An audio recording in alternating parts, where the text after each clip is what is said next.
श्याम निवासी ग्राम खौरवाटी थाना सिटी कोतवाली जिला रीवा मध्य प्रदेश। श्रीमान जी आरोपी राम एवं श्याम पर भारतीय दंड संहिता की धारा 323, 324, 325, 452, 506 के अंतर्गत दंडनीय अपराध के आरोप है कि उनके द्वारा दिनांक 30 नवंबर 2020 को शाम तकरीबन 7 बजे ग्राम खौरवाटी सिटी कोतवाली रीवा स्थित फरियादी मोहन से खुली हुई नाली को लेकर गाली गलौज की गई और अभियुक्त राम एवं श्याम मोहन के घर में घुसकर एवं मोहन पर लाठियों से हमला किया, जिस कारण मोहन के सिर व दाई भुजा पर रक्तस्राव युक्त उपटियां पहुंची एवं जब मोहन की पत्नी राधा द्वारा बचाव किया गया तो अभियुक्तों द्वारा राधा को भी लाठियों से चोटें पहुंचाई। इसके कारण उसकी बाई भुजा एवं दाएं पैर में रक्तस्राव उपटियां पारित हुई। मोहन के परिवार के सदस्यों व पड़ोसी के आने पर दोनों अभियुक्त जन द्वारा जान से मारने की धमकी देकर अभित्रास किया गया एवं अभियुक्त घटना स्थल से भाग गए। श्रीमान जी अभियोजन कथा संक्षेप में इस प्रकार है कि फरियादी मोहन निवासी ग्राम खौरवाटी द्वारा दिनांक 4 दिसंबर 2020 को सुबह करीब 8 बजे आरक्षी केंद्र सिटी कोतवाली रीवा में प्रथम सूचना रिपोर्ट इस आशय की लिखाई कि वह ग्राम खौरवाटी अंतर्गत थाना सिटी कोतवाली रीवा का रहने वाला है। दिनांक 30 नवंबर 2020 को शाम तकरीबन 7 बजे जब वह अपने कार्यालय से आकर अपने ड्राइंग रूम में आराम कर रहा था तो अभियुक्त राम व श्याम उसके प्लाट में उसकी खुली नाली को लेकर गाली गलौज करने लगे। जब मोहन ने बाहर आकर देखा कि क्या हो रहा है तो अभियुक्त राम एवं श्याम मोहन का पीछा करते हुए उसके घर के अंदर घुस गए एवं मोहन पर लाठियों से हमला किया, जिस कारण मोहन के सिर एवं दाई भुजा पर रक्तस्राव उपटियां पहुंची। जब मोहन की पत्नी राधा ने बचाव करने का प्रयत्न किया तो अभियुक्त राम एवं श्याम ने राधा को भी लाठियों से चोटें पहुंचाई, जिसके कारण उसकी बाई भुजा एवं दाएं पैर में रक्तस्राव उपटियां पारित हुई। जब मोहन के परिवार के अन्य सदस्य व पड़ोसी आए और मोहन व राधा को बचाने के लिए चिल्लाए तो दोनों अभियुक्त ने मोहन को जान से मारने की धमकी देकर अभित्रस्त किया और घटना स्थल से भाग गए। मोहन अपनी पत्नी सहित बिछिया अस्पताल रीवा गया एवं दिनांक 4 दिसंबर 2020 को दाएं भुजा में प्लास्टर सिर में पट्टी के साथ रिपोर्ट लिखवाने हेतु सिटी कोतवाली रीवा गया एवं रिपोर्ट लेकर आए। पुलिस द्वारा अपराध क्रमांक 946/20 के रूप में दर्ज कर साक्ष्यों का परीक्षण किया एवं शिकायतकर्ता एवं आहत को ले जाकर घटना स्थल का नक्शा तैयार किया। बिछिया अस्पताल में एमएलसी रिपोर्ट प्राप्त होने पर ज्ञात हुआ कि राधा के शरीर में साधारण उपटियां एवं मोहन को कठोर एवं ब्लंट वस्तु से घोर उपटियां पारित की गई। अभियुक्त राम एवं श्याम को गिरफ्तार किया गया, उनके पास से लाठियां जब्त की गई एवं अन्वेषण पूर्ण होने के पश्चात अभियुक्त गण के विरुद्ध आरोप पत्र प्रस्तुत किया गया। श्रीमान जी भारतीय दंड संहिता की धारा 323 में जो उपति कार्य करना बताया है, यह धारा उन व्यक्तियों को दंडित करती है जो जानबूझकर किसी अन्य व्यक्ति को चोट पहुंचाते हैं। इस मामले में राम और श्याम दोनों को लाठियों से सूचनाकर्ता मोहन और उसकी पत्नी राधा पर हमला किया गया है। श्रीमान जी भारतीय दंड संहिता की धारा 452 में यह बताया गया है कि उपति हमला या सदोष अबोध की तैयारी के पश्चात गृह अतिचार। यह धारा किसी अन्य की संपत्ति पर अपराध के आशय से प्रवेश करने से संबंधित है, जैसे कि हमला या उपति कारित करना। यहाँ राम और श्याम ने मोहन व राधा का पीछा किया व उसके घर के अंदर घुस गए और उन पर लाठियों से प्रहार किया। भारतीय दंड संहिता की धारा 506 आपराधिक अभित्रास, यह धारा किसी अन्य व्यक्ति को मृत्यु या घोर उपति के डर से धमकाने से संबंधित है, जिसका उद्देश्य उन्हें परेशान करना एवं कानून तोड़ने के लिए उकसाना। इस मामले में राम और श्याम ने घटनास्थल से भागने से पहले मोहन को जान से मारने की धमकी दी थी। भारतीय दंड संहिता की धारा 325 में घोर उपति से संबंधित बताया गया है। अस्पताल से प्राप्त चिकित्सा रिपोर्ट एमएलसी इस बात की पुष्टि करती है कि पीड़ित मोहन को गंभीर चोट आई है, तो दोनों आरोपियों पर धारा 323 के साथ इस धारा के तहत भी आरोप है। गंभीर चोट को किसी भी चोट के रूप में परिभाषित किया जाता है जो निम्न में से किसी एक का कारण बनती है: जान का खतरा, शरीर के किसी महत्वपूर्ण अंग की स्थायी क्षति, गंभीर शारीरिक चोट पीड़ा। भारतीय दंड संहिता की धारा 324 में खतरनाक आयु का साधनों द्वारा स्वेच्छा कार्य करना। यदि हमले में इस्तेमाल की जाने वाली लाठी को खतरनाक हथियार माना जाता है तो दोनों आरोपियों को इस धारा के अधीन आरोपित किया जाता है। खतरनाक आयुध को ऐसे उपकरण के रूप में परिभाषित किया जाता है जिसके इस्तेमाल के तरीके से मृत्यु या गंभीर शारीरिक क्षति होने की संभावना हो। श्रीमान अभियोजन पक्ष के साक्ष्य इस प्रकार है। मोहन अभियोजन साक्ष्य क्रमांक 1 जो कि फरियादी है।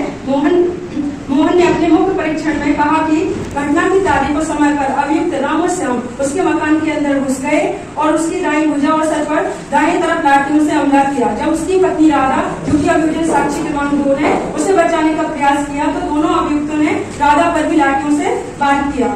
जब फरियादी के परिवार के सदस्य और पड़ोसी आए और अभियुक्त राम और श्याम पर चिल्लाए, तो राम और श्याम घटना स्थल से भाग गए। फरियादी द्वारा लिखाई गई रिपोर्ट प्राप्ति 1 तथा उसके द्वारा बनाया गया नक्शा प्राप्ति 2 है। वह 3 दिनों तक अस्थिर रहा और एवं उसका दाहिना हाथ फ्रैक्चर हो गया था। श्रीमान राधा अभियोजन साक्षी क्रमांक 2, जो कि फरियादी की पत्नी है, जिन्होंने मोहन के अनुसार बताए हुए कथन का समर्थन किया है। इसके साथ ही सोहन अभियोजन साक्षी क्रमांक 3, जो कि मोहन का सगा भाई है, उसने भी अभियोजन के मामले का कथन का समर्थन किया है। इस प्रकार श्रीमान डॉक्टर प्रशांत सिंह, जो कि अभियोजन साक्षी क्रमांक 4, डॉक्टर प्रशांत सिंह ने मोहन एवं राधा के कथनों का उनके चिकित्सकीय परीक्षण रिपोर्ट प्राप्ति 3, प्राप्ति 4, मोहन की एक्सरे रिपोर्ट प्राप्ति 5, एक्सरे प्लेट्स आर्टिकल A1 व A2 को विसंगति के साथ प्रमाणित किया है कि राधा को दाहिने हाथ एवं दाहिने पैर से ही चोट आई थी।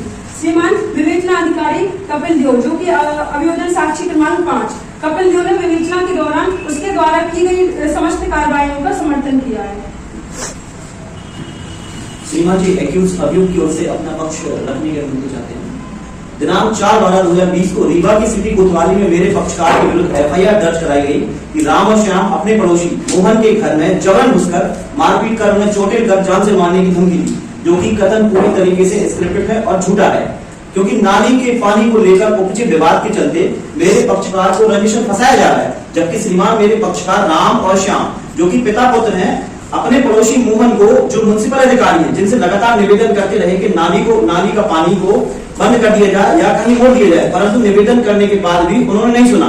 अपने प्रशासनिक रसूख के चलते मोहन ने मेरे पक्षकार राम और श्याम को जबरन और झूठा फंसाया है, जो कि रचनात्मक कहानी गढ़कर उन्हें फंसा दिया गया। अतः संपूर्ण तथ्य पर विचार करें तो पूरा मामला झूठा व संदेहास्पद प्रतीत होता है, क्योंकि मोहन अपने मंदिर जा रहे थे, जहां वह मंदिर जाते समय बाइक से गिर गए, जिस कारण से वह चोटिल हो गए और इसी चोट का उन्होंने फायदा उठाते हुए FIR झूठी दर्ज करा दी और रंजिशन मामले का बदला लेने के लिए मामला दर्ज करा दिया।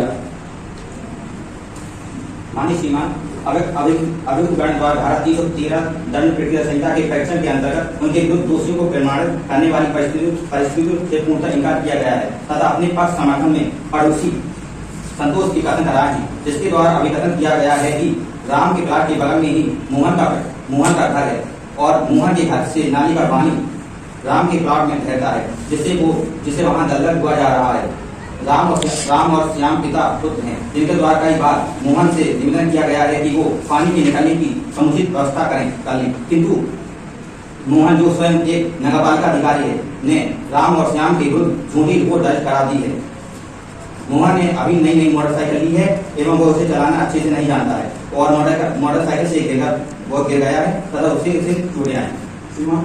बचाव पक्ष पूर्ण रूप से अभियोजन के मामले को फर्जी साबित करने के लिए उस तथ्य प्रस्तुत करना चाहता है, जहां बताते हैं कि जो FIR में जहां फरियादी बताता है कि 30 नवंबर को उक्त घटना दायर की गई है, परंतु इसकी FIR जो है 4 दिसंबर को दर्ज की गई है। इसका बीच में विलंब क्यों हुआ है, इस संबंध में कोई भी प्रमाण अभियोजन ने नहीं दिया है, इसलिए उक्त संबंध में एक न्याय दृष्टांत मैं पेश करना चाहता हूँ। रमेश बाबूलाल जोशी बनाम गुजरात राज्य, यह निर्णय अदालत को समाधान करता है कि FIR दर्ज करने में महत्वपूर्ण और अस्पष्ट देरी होती है तो रिपोर्ट की विश्वसनीयता और पर इसका प्रभाव पड़ता है। यह सीधे तौर पर FIR दर्ज करने में 4 दिन की देरी के बारे में आपके हमारे बचाव पक्ष का समर्थन करता है। श्रीमान मेडिकल साक्षी, जो कि डॉक्टर प्रशांत सिंह हैं, इनके न्यायालयीन कथन और इनकी रिपोर्ट तथा जो फरियादी की पत्नी है, इनके न्यायालयीन कथन, इन दोनों में बहुत ही विसंगतता पाई गई है।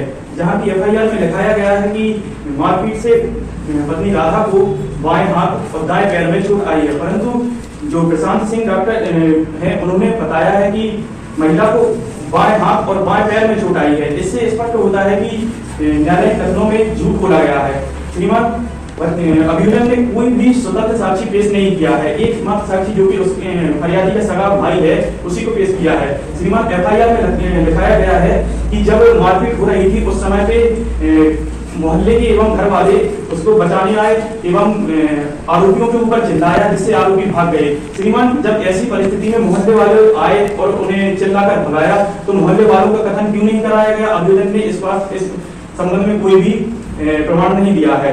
श्रीमान उक्त घटना के संबंध में एफआईआर में लिखाया गया है कि जब फरियादी मोहन अपने कार्यालय से लौट कर घर आया तो करीब 7 बजे की उसने यह घटना बताई। श्रीमान जो फरियादी है वह एक म्युनिसिपल अधिकारी है, एक सरकारी कार्यालय में कार्य करता है एवं उक्त कथित घटना दिनांक 30 नवंबर 2020 जो कि एक सरकारी अवकाश का दिन था, कार्तिक पूर्णिमा यानी कि गुरु नानक जयंती का उस दिन अवकाश था। ऐसे में पूर्ण रूप से प्रमाणित होता है कि वह अपनी घटना को गलत बता रहा है। जो कि घटना हुई है 4 दिसंबर को, वह उसकी मोटरसाइकिल से गिरने की वजह से घटना कारित हुई है। श्रीमान बचाव पक्ष ने पूर्ण रूप से अभियोजन पक्ष के मामले को संदेश पर प्रमाणित किया है। अतः उक्त परिस्थितियों में अभियोजन का मामला पूर्ण रूप से संदेश पर प्रतीत होता है एवं आरोपियों को आरोपी राम एवं श्याम को दोषमुक्त किया जाए।